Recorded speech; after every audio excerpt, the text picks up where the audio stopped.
ole hei pu pal hi ra kan ina aron leng lut lo maya nimin ka video siam a in nei tu pa kha ni ta cho thil zo na toy te zo kan duwa pu pal hi nimin khanin davita room na YouTube channel in an com khan davita khan kan VC Sergey khanin tuna in lu lai so kan sak khatia tu sak reng nge so inin lu lai so anus adnanya ama ni terine ani re inu kha davita khan aron puyem davita te khan pu davita te khan puina so ma puilo pu davita te man tel langmi lo ti nan mo nimin na khanin tuna nin lu lai po so ti kan sak pui ni kha ti sia chu thu chiang ka thadu ka zo che ani a chuan in sak tran pui na hi evening hian a lo thleng to ngei ni shem ding to long mi da pe da alom ni ole hi tuna kan boi pui mek viral ta kha nia he pupa lira eden veng apa mo kondo in sak tran puina aminga local dong to anga an soi kha hania in sak tran puina hi aming hian kan hanin hai leta ala rong kal mi alawa soi thui vak po ka tum lawa ala rong kal lo sim sima tin join committee in thu chuak ina lo re langin helai hianin in an nei thina oi pang bula hian ti join committee in sak tu an ti ta ka khanin hei a mun hi rei da ulek to a JCB in join committee in lai saka zol duai to maya ti chon so lai son tunan omna so join committee ina natlanga an sak ania an ma ni hian amalam ate jok hi chu an lo save an lo sak bel ani an len lon do awa an len lo do awangin ti chuanin helai hianin hei ai in le lama hianin chak join committee na kan da sak hei hi tik thing ania tik thing kha kan tana ti chuanin kan zeya char angin helam pang hi kan chua a phum tur hi ti hian atik mum ang hian atlo zo ke an ti wangin ti hianin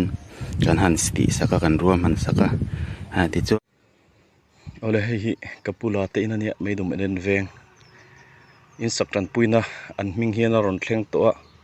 ma se an chan a hi midang in an sa ni chungvel chu ni an in hi cheto lutuk mai he lu tlak po ni to lo a chung phei chu a on so a chut lai de po a soi be bui mek ko heu hu ma so ti chung son no pang te fan ne ya an leina tom tak zeta a chung tang ki hi lei min in an hnol le nga na MNF unit president in mi chan ai in sakran puina a chu saka chuti lai chon hei ti lai ya in sak ngai ngoi mi har sa re thei tak ti meang din huna wa mu chit na ni ro se an oma heng tei pezok se mi chan ai an lak sak ro ni chuan ti kha kei ka ngai dan ania chu kan soi du a kapula te in hi hei saka hun to tak zeta an har sat na hi sarkar hian amulo nge meidum MNF unit tere MNF VC te hianin an har sat nei an mulo nge ti hi ka soi du ni amaro chu mu mai thei din ka hrelowa an khoi tlak hle ni thir tu le ngai thatu te voin hi September ni kum sang ni le som ni pathum inrin ni ani a tuna hianin meidum village council president puro sanga le tin meidum village council secretary pudevita te kan bemeka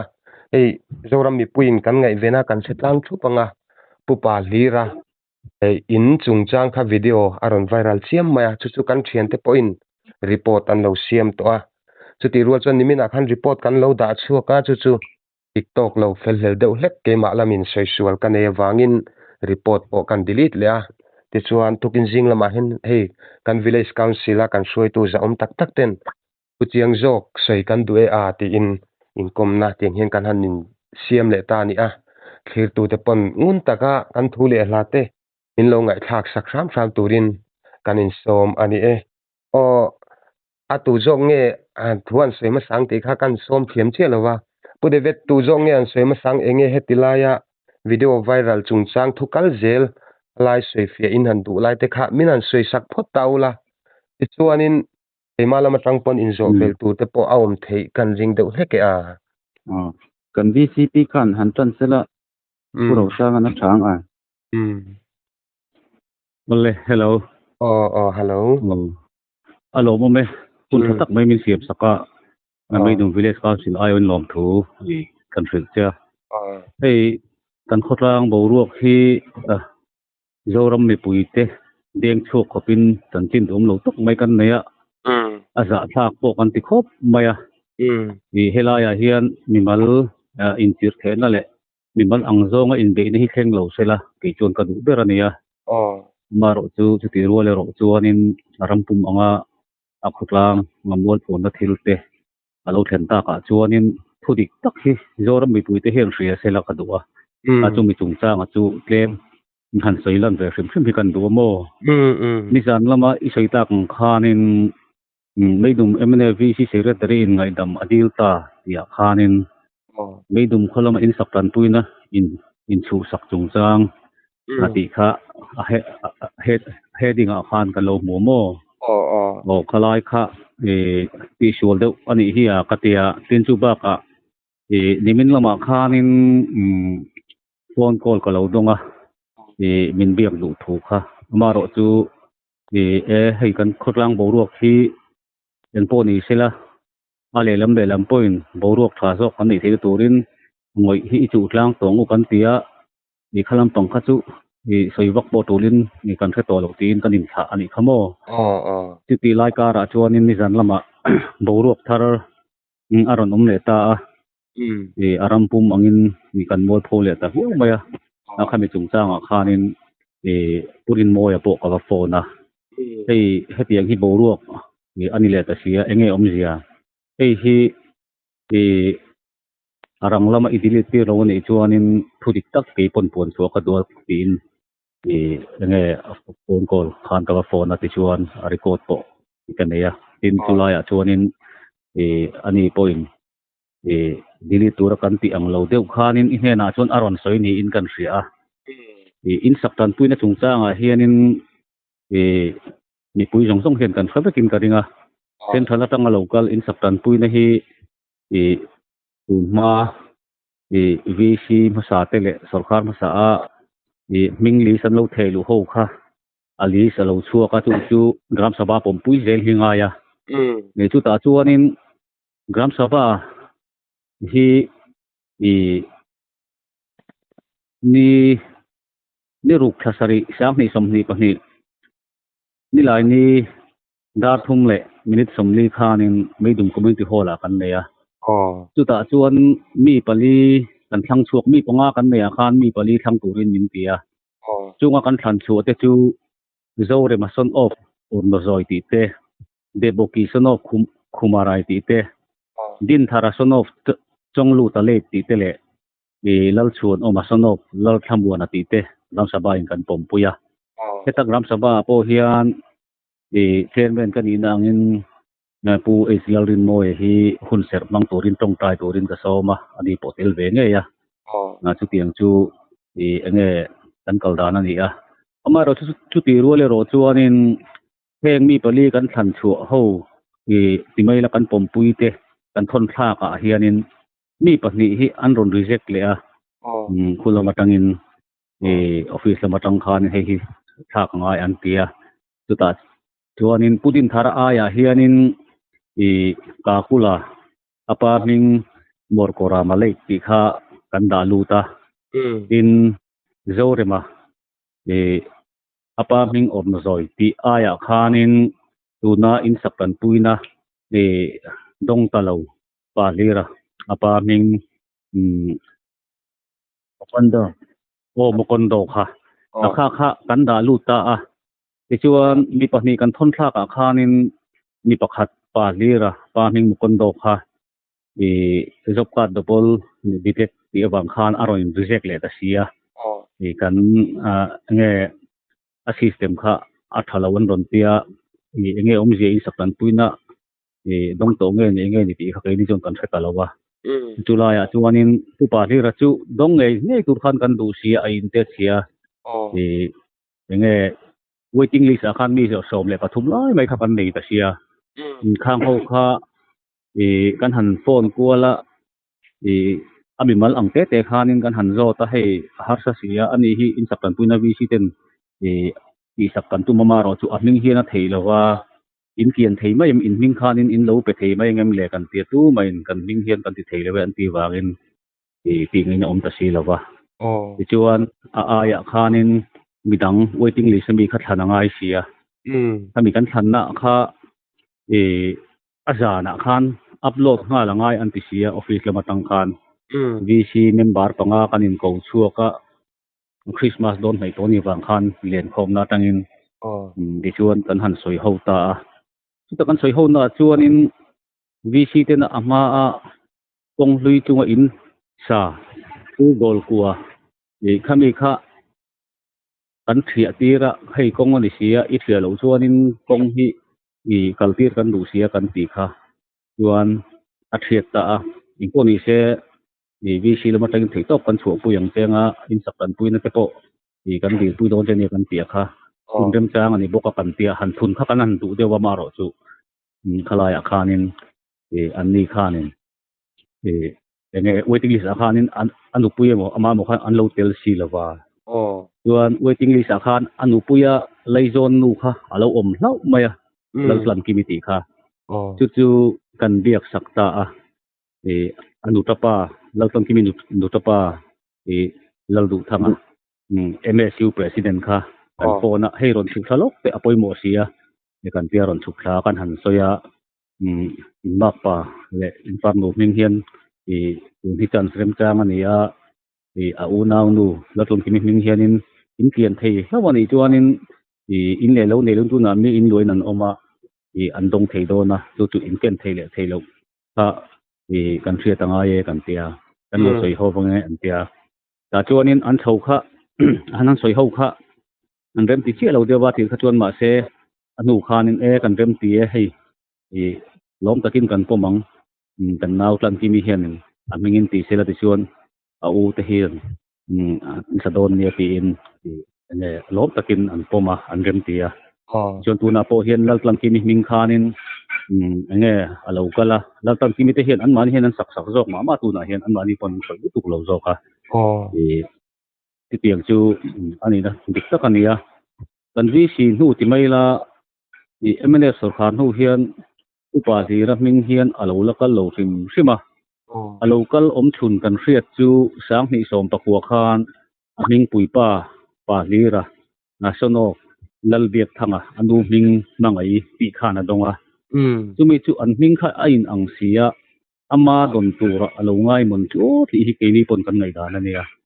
a chu lai te chu nge urin mo ya po khan thil tiktok lo nge tiang tok lo kha a hrian ni te pon kan thria chung te po chu ke pon ka hri pe te kamo no chu lai a chu ania in chu mi pe alama chuan kan soi le du chu appoint ni na tan chuan u David lalming moyan nge meidum MNV si serfin ngai dam adil ta ti lai kha thalai kha ti soi fi angai in ka hria u David lalming moya khanin ala interview na vela le kami group vela aposa khanin Israelin moya pa ming ti vela ron tar langa in ZPM alu hun kha sang ni som ni pakhat ti vel kha adik lo ni ti kha ni rin moya khan mi ron phone na bal anga ngai dama ron dil lo chuan natin mi ron phone na chuan secretary David apo tu lo sil ta che min tia ni e ka lo sil don nia mi mal anga in huat na hi kheng lo sela ke chuan ka du bera politics thil ampon ngai lo la katia ka sil thapa ta chuanin David apo lo kala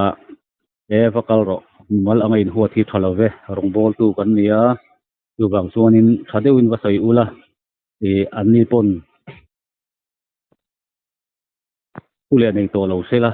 ni pon thu chu hi siam to lo vila ti chuanin hei i ka thar maya hianin in hi sakila ti na ru te kan nei to a hotel nge ro katia ta chuanin abi si na kan ti sual le kan ti dik lo ngai dam dil tur khanin i bakal ro tin ka tir me lova atulai chu nekina amana ron sei ti anga angai dam dil dan po mo chu ta chuan ma ro chu dik tok lo khanin kan ti dik lo le nge thu dik tok lo le mi mon in beina na soya wanga khatia ngai dam dil vc te kan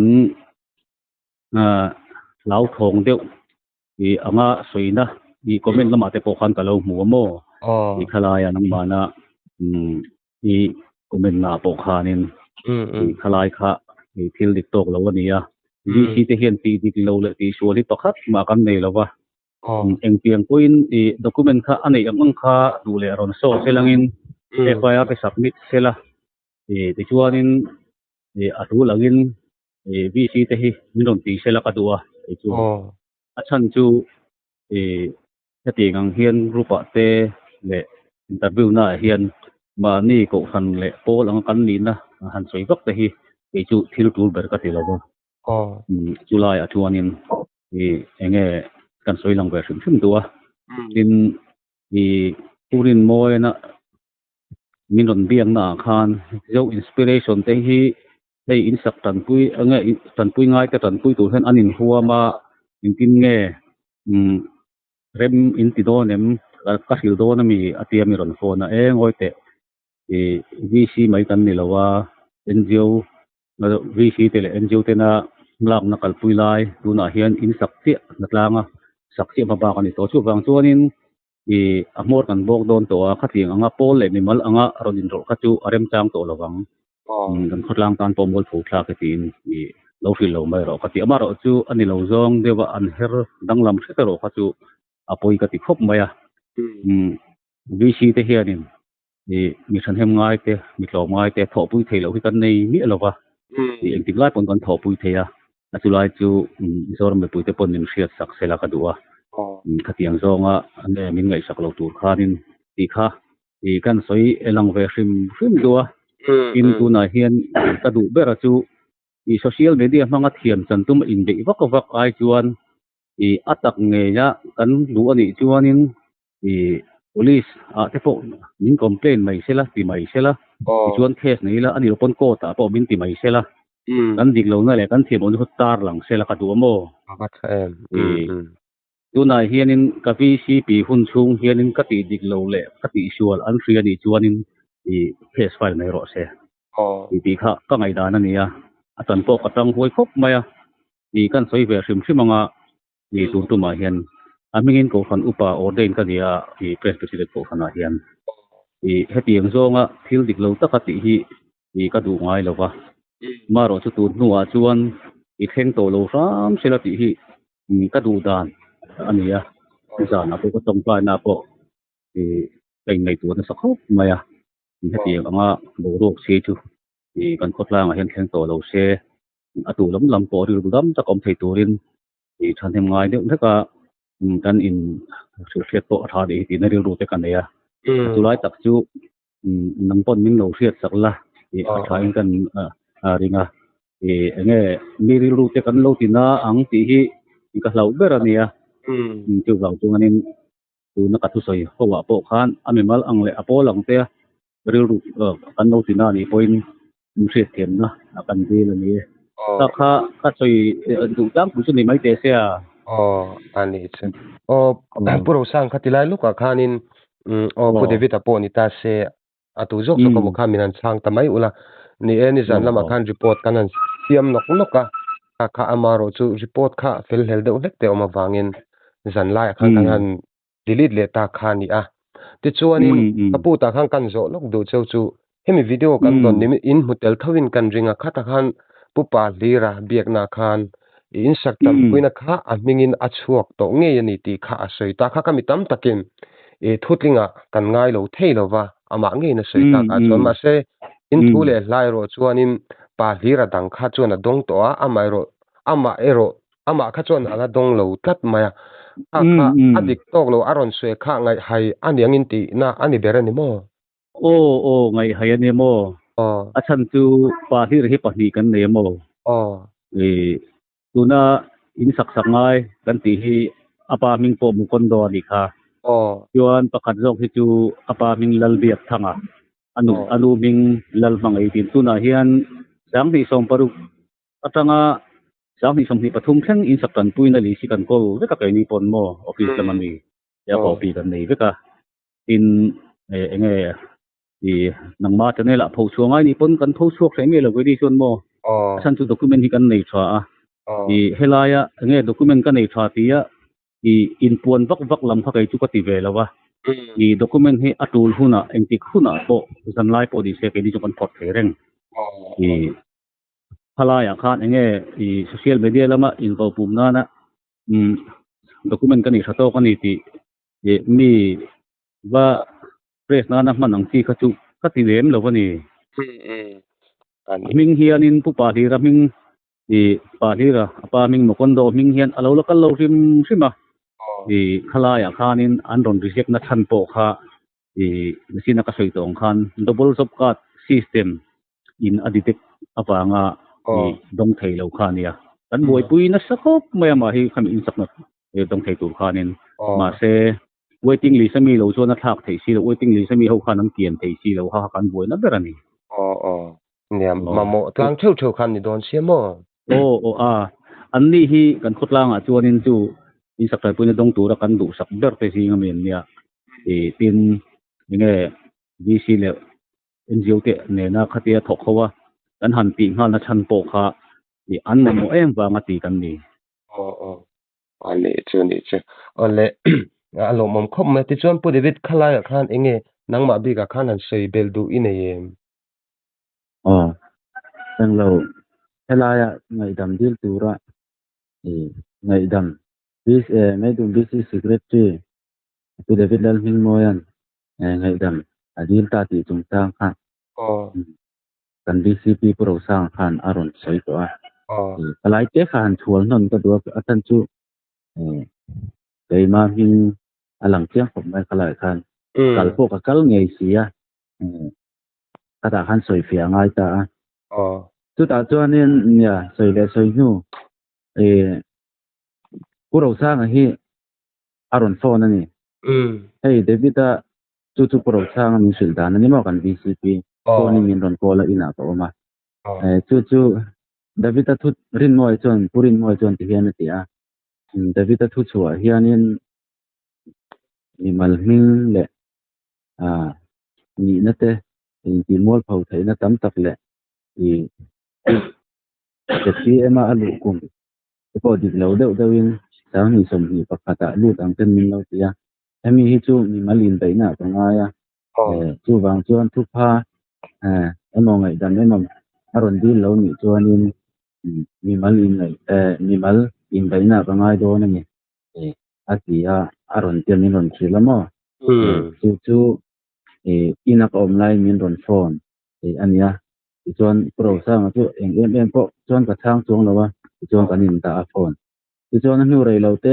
purin moi chuan min ron phone re le nge ya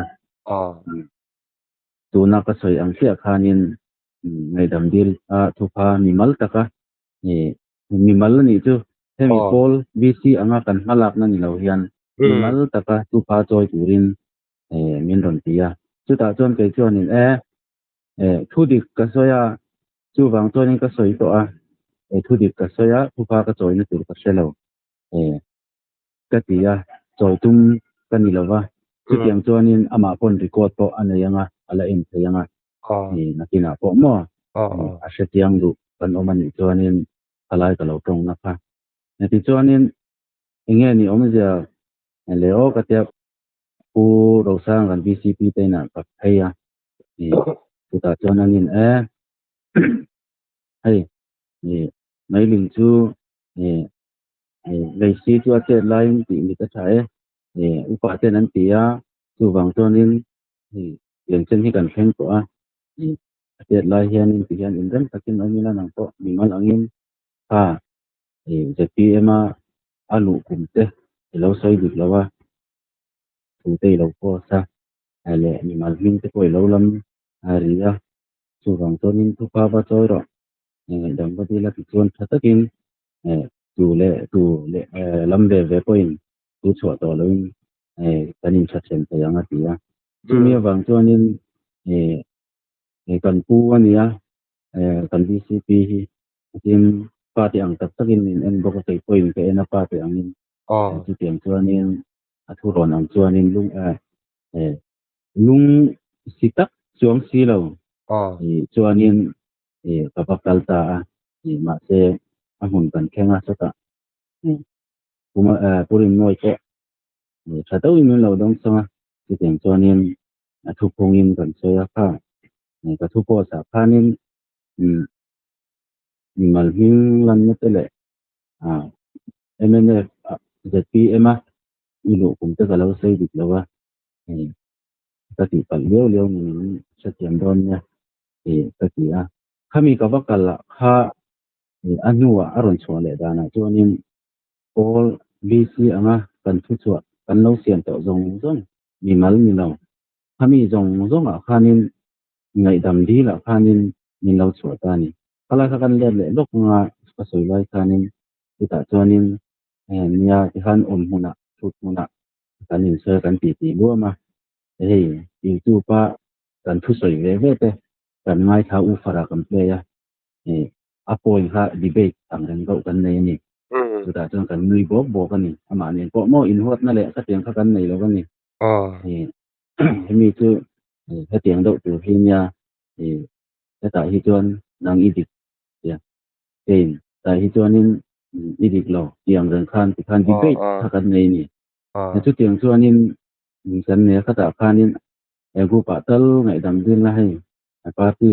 thang ve te kan no ni party thava te ko ri lu na tam ta kan ma nang ma mi mal angkal hian gu pa hian kami soi fia na thu pha kha ngai dam na ang kha lo post la atia chu min nge na ti chuan chu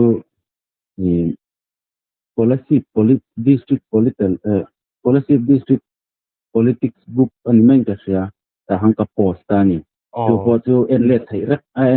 rek mo ka thu post dan te ko hei ka thu chu kan pulal rin mo ya ami mal tin le MNF ZPM alu te ka lo soi dik lowa ni sanga hianin nya sia tiam na ka nge na tin hemi chin chang hi min soi zui sakwa lo turin mi pui te ko ka nge na tiang zong kha ni ka tai pa ala en thei ve ka ti tiang zong ka chuwa kha ania ma se kan hon hu zan ve zan tlai a khan ka tiang khan bo ro ni zana ka han se le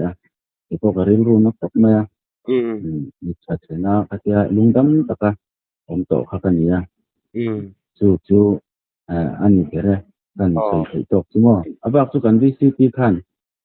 hemi in sak kan tin tin chang ko a soi fi vet to khang kha ni mai se la chang ani chu ta khani mo ka pu ne zona pak ni khatle khan bel le sam kan duwa ni ingponi se ni zan report kan siama khan ami mal angin ngai damadil khachu ka ti a khala kha ingponi sengin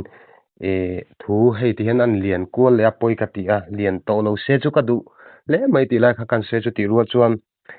mi mal dikna chan vo khami va in chu sak anga ngai om theilai kha kan ron point poimo berani ti lai kha chu kan sainon vele shimchim ni ta se ti chuanin hetilaya village council ina video mi ron thona puri vitan mi ron thona khan khata khanin in sak ang khan soi kha omta chu azim de hleka wangin ti zaule ni ti te po kha a video te po ala om clip hepa chu ti ruwa chuanin helama khanin mystery in an sak zo kani pude vita po arong kallo shim ti video kha an om le ta ni a khatilai kha enge alo dik to lo deuh che em me ila in rel sakan lo ni to chung chang kha tu zong na chang don rem jok jok kha min chan sak mai ola kan lo chang se ok ha oh e an ni hi nge an har sa an ber ve a ama an in kha ministry association te le mi to mai ten in an sak sak mo thing tho ten la oh chuanin kha an lo kha a chetwa chumi in sak sak ran puina po chu chumi wanga pek tum kan nia oh ta chuanin an nu khanin a thaka khanin i enge book te hi asa ve a i khata khanin in son chho sela om lei lok nan hela ani ti thia ti la se cb le ngai ni ti in ro kan na kan nei ta mo oh ta chuan lo pa kha kan han nak sak ve nok nok a a in po chu thia tin ti khan se cb kan han la ya an ma ni om na na chu tu na thala ka lo lang te a khanin min kan han extend de mo ni so pa te khan han puya an atlang anga han pui chi khan ni lo wa san tu natlang kha i anol puya ku le kan ngai wang khan tula ya chu i ale lama tang chuan natlangin an sak pui i lo ti po kha apom thei thowa ama ro chu i atu langin kan thom dola kan ti pui nge ni ti ero kha chu i kan soi lang ve hrim hrim du ani ani chu a chiang je we e hemi khala ya khan mo ka sei ve le lok na khala ya khanin purin moyan pupa lira akom na khanin u David a hi lo kalin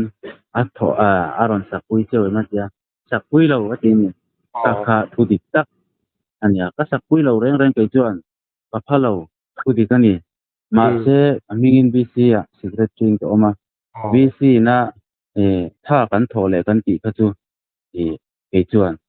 kan ti a bc te ti ka ngai ma ya chu wang chuanin lo fa kan chora a in te an ti len na tur le a in chia a in lu che vel a khan lo fa kan chora tha kan thoni ti kha kan soi lang non le du ni chu ani chu a chiang je wing ka se ya ti kha chuan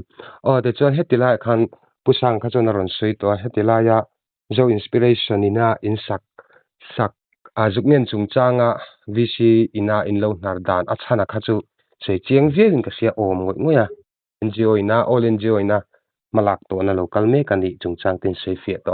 ta khan thil pakhat chi han ta lan cham han zo sham chu kan du chu ei video in sevek thowa ta khan mi in sak champuina pakhat hi MNF unit president in achu sak ti lai takha a oma heta kan president VC khan aron sei to rual khan kha tilai kha chu sak ani chem enge a don dana kha ching zo kim han sei sakle them le khongain kan chang ma yang cheu khalai kha khalai khanin ram sabha khan mi pali kan thang chok to ka ti kha i pudin thara kha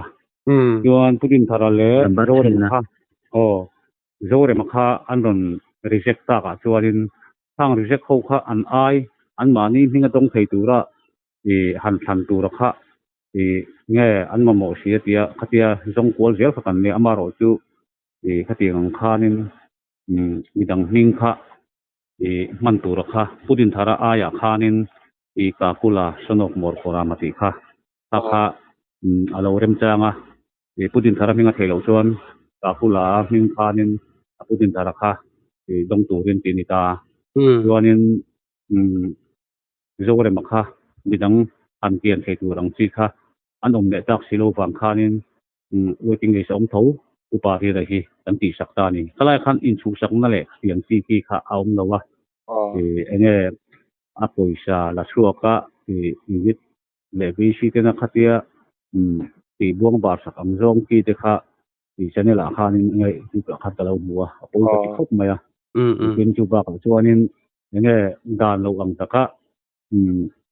khatia thil ti kwal vel anga te khanin ti kan lang lek maya a lo khop mai khalai kha chu kan sei lang tel ve hrim du ni chu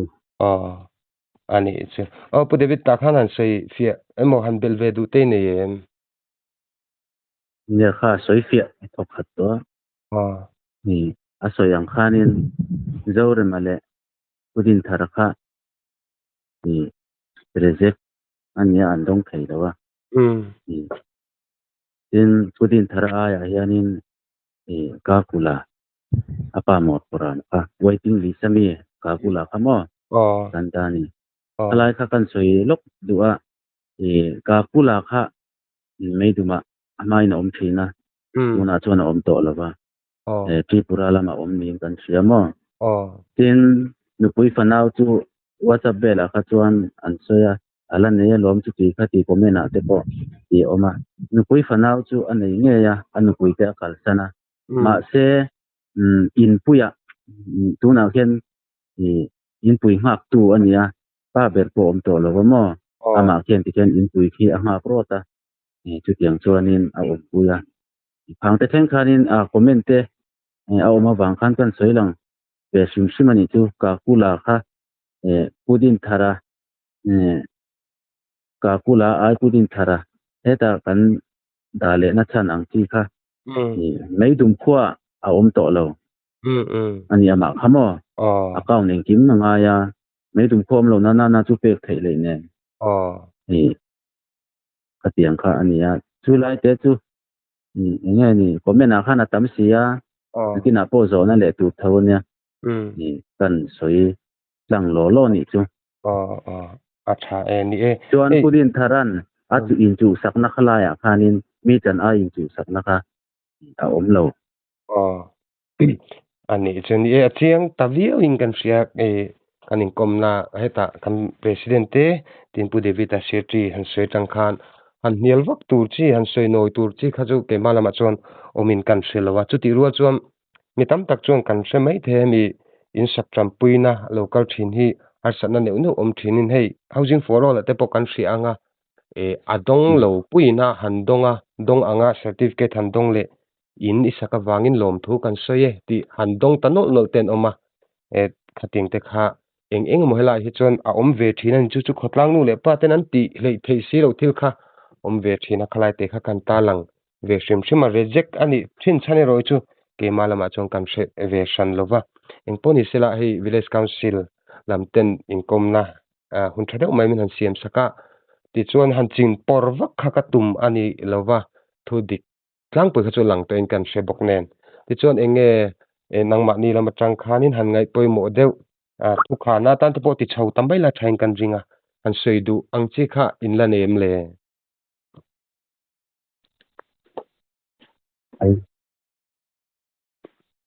hello puro sang sa akal lo oh hello oh hala ya khan thukam ni khat le khan soi kan du mo oh chan chu mei dum khotlang kan khotlang bo ro kha ti ko mai zo ram puma a se zo kan la ta mai hi a za thak to ka ti ya zo ram ni te le a big ta kin nang ma hi channel ka tang hian zo ram ni te na po mai dam kan dil do wa ama ro chu mi tum changa hian thu dik tok lo kriat chian lo wang nge mi malin hot na wang ni lovin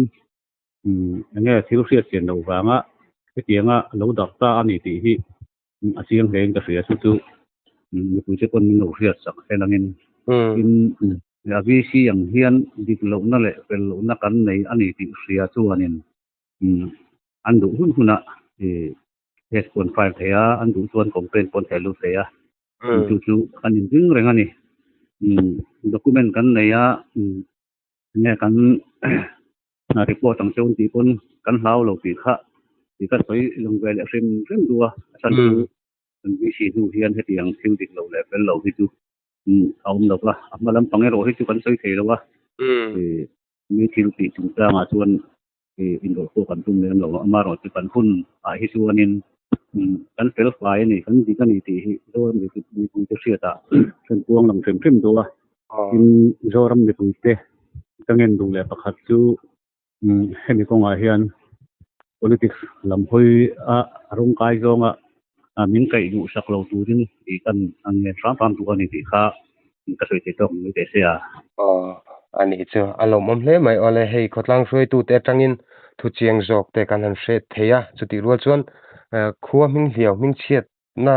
ani meu wang hian he thui chu top to se keni channel lampon ron ti chhuwa to lo te po tum tai la tha in kan ringa khalai kha an sei ve shim shim ni se